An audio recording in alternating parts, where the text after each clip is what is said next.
Diego Bandido. Ang kwento. Mula sa mahiwagang Burnay. Mula sa mahiwagang Burnay.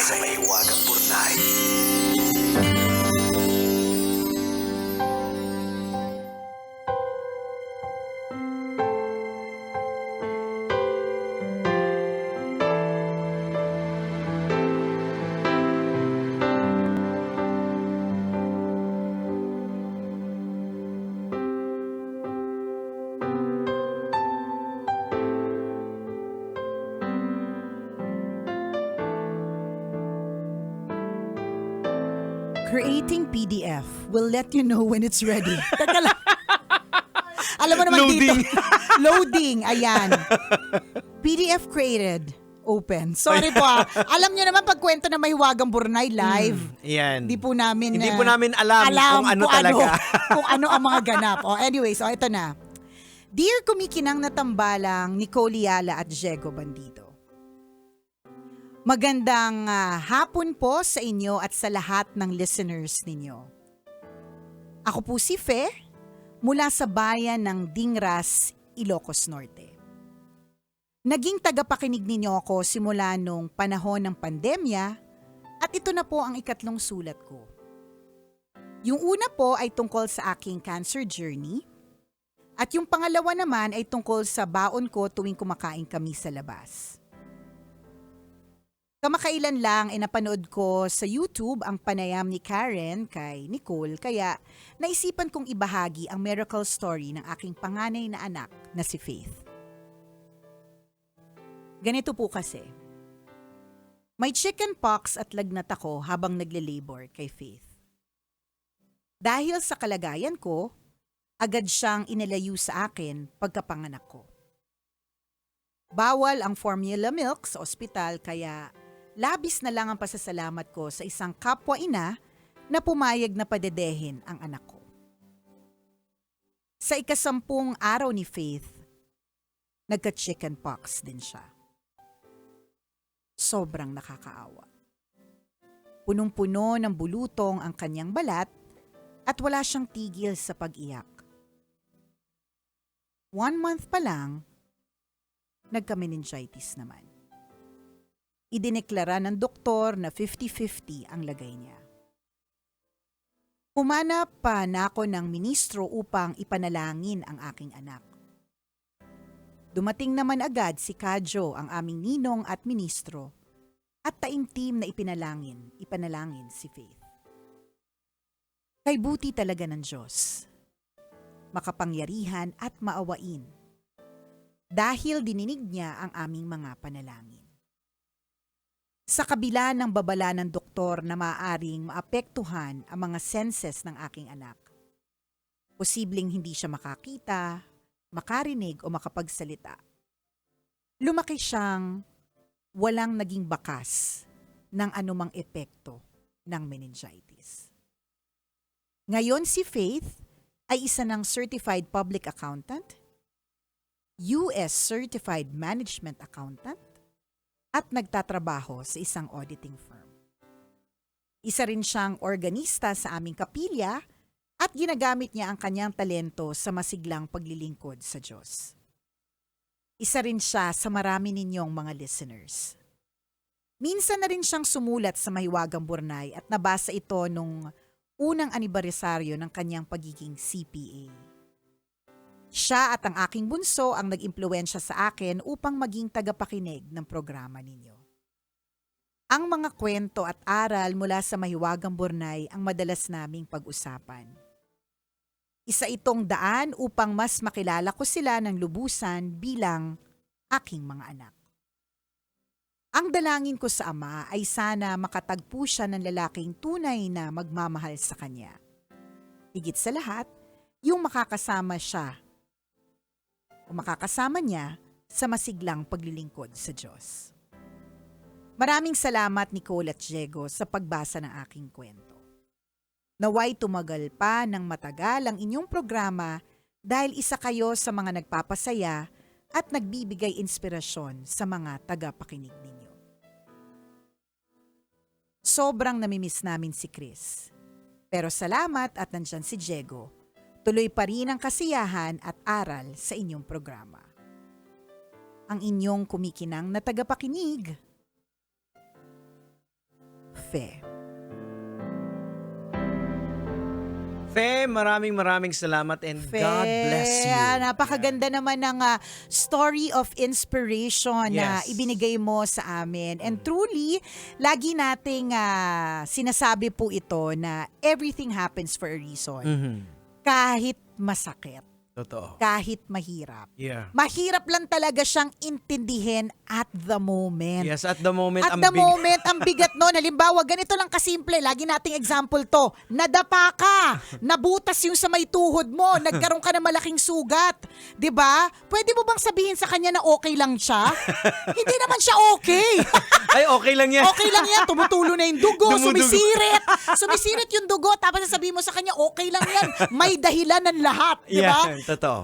Hindi mo pwedeng sabihin sa kanya, and at the moment, that person na sugatan, na sumisirit ang dugo, wouldn't understand it at the moment kung bakit kailangang mangyari. And maraming beses na mapapatanong tayo kay Lord, sa Diyos, na Bakit? bakit mo binigay ito sa akin? At saka bakit ako? Oo. Pero ang tanong pabalik ni Lord talaga is, bakit hindi? Ayan. Kasi nga, kung ano man yung problema na ibinibigay sa'yo, is yung problema na sakto para sa'yo. Ito, share ko lang actually kanina ko lang nabasa nung nag-Bible reading ako. Parang Grabe, nagbago ka na talaga. Dati, ang binabasa mo, mga porn. Tas ngayon, Bible na. Ay, sorry, Yun. mga bata pala dito. Sorry. Okay, go.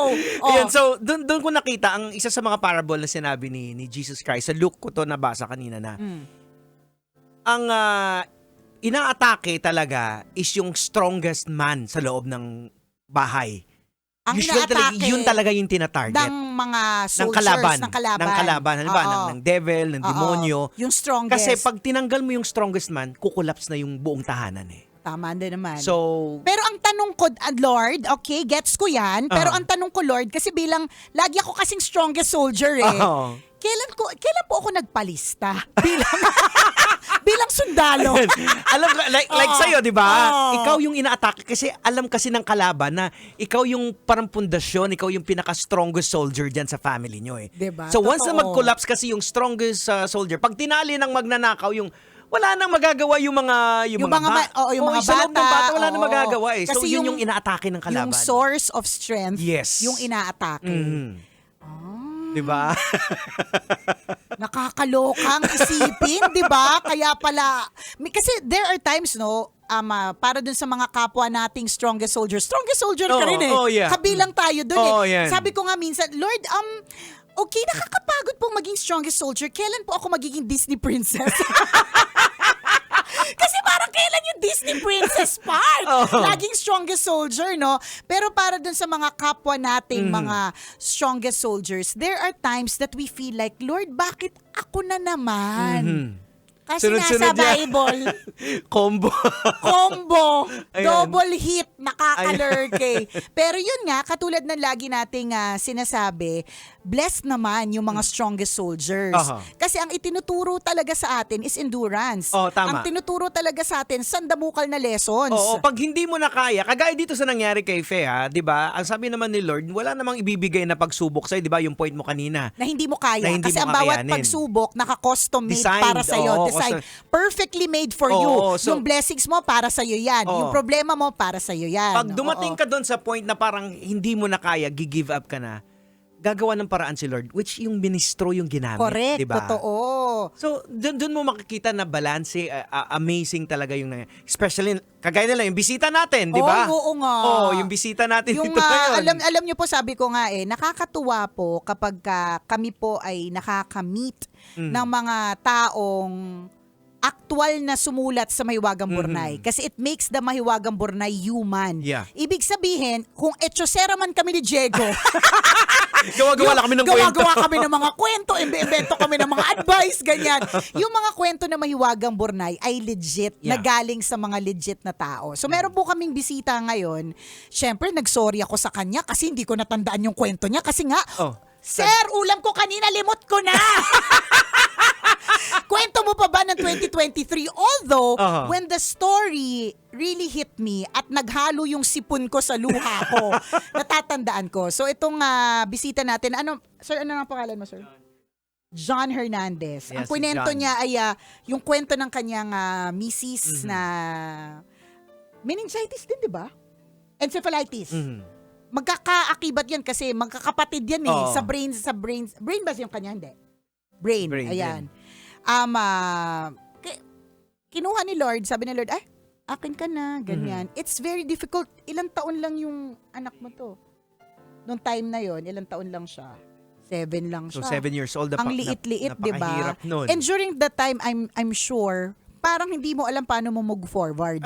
During that time, parang hindi mo na alam paano move on. Parang wala nang saysay Diba? yung buhay, di ba? Hindi mo alam kung paano. Oo. Pero ngayon, nagbigay ka ng donut sa amin. Look at you! Look at you now! Diba? Diba? Namimigay ng donut. So, ibig sabihin, at the moment, hindi ko pwede sabihin sa'yo nun dyan na okay lang yan dyan.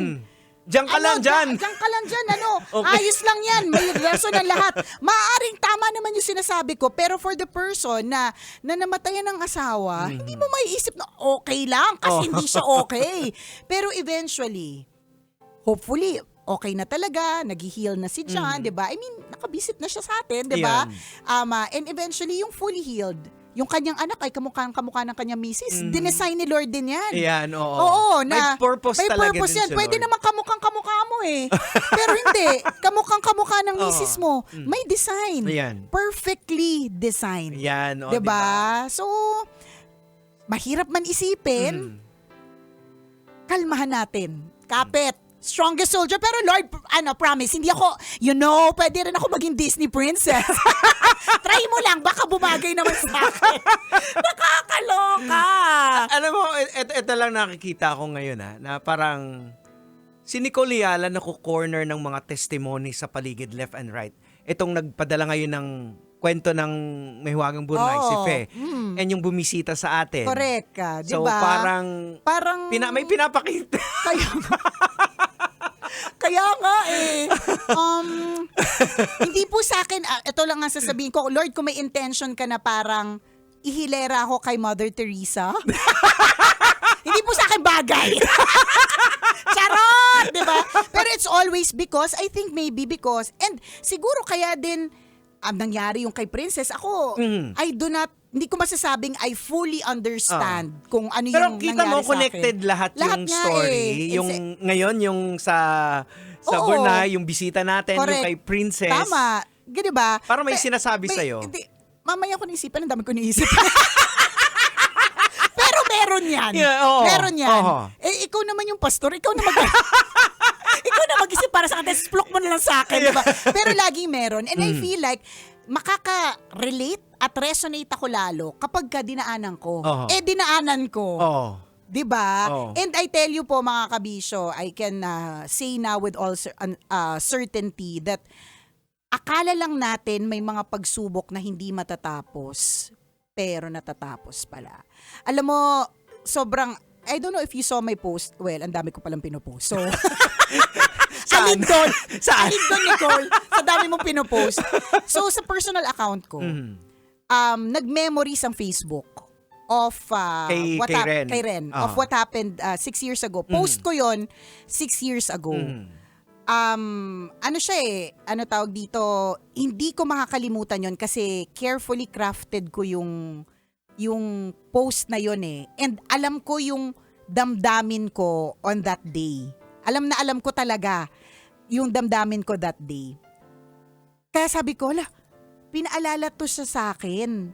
Tas full circle moment kasi nung time na yun 6 years ago, hindi ko akalain hahaba ng 6 years yung battle namin tungkol sa issue niya.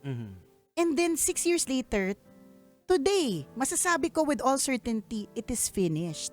Tapos na. Diba? Wow, amazing. Nung akala ko talaga kailan to matatapos, Lord? Ano ba yun? Sampal-sampal naman ako ng problema. Grabe. Tapos natapos din. natatapos talaga siya, eventually, natatapos din siya. Tapos, hindi dapat natin makakalimutan yung season na yon at Yeah. kung ano yung tinuro ng season na yon sa atin. Yun talaga yun 'di ba? So as we move forward, we do not forget the lesson that we learned from all those seasons of hardships and struggles. Yun ang pinaka-importante Oo, doon. Yung oo. makuha mo yung leksyon, dala-dala mo. Correct. At magiging witness ka. Tama. Hindi lang siya itatago mo na siya. Para sa may mga makakaharap kang mga tao. Yan. You can witness, of course, because of the glory of God, sa Correct. mercy ni Lord. Tama Na ginabayan ka talaga Oo. sa mga tough battle mo sa buhay Correct mo. ka. Akala mo lang, promise, na ako, kung nakita nyo lang po sa podcast, tuloy natin sa podcast ng usapan na, alam mo yon na akala mo lang talaga hindi mo kakayanin. Kasi talagang, kung iniisip mo siya, hindi mo talaga kakayanin But always with God's grace, 'di ba? Kinakaya. Yan. Na itatawid. Totoo. Kahit sa totoo lang di mo alam kung paano. Pero ang importante are the small steps. Yes. Hindi naman kailangan malalaking hakbang agad Ang importante, tatry mong umusad, yun naman yung dapat mong gawin, buhay ka pa Habang may buhay, may pag-asa, ganun talaga. And Tama. always believe in God's grace. Tama.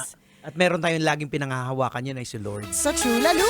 Oras natin, 1:39. Ako pong kumikinang naulo, Diego Bandido. At akong kumikinang ina mo, Nicole Liala. Kailangan pa bang i-memorize yan? Basic!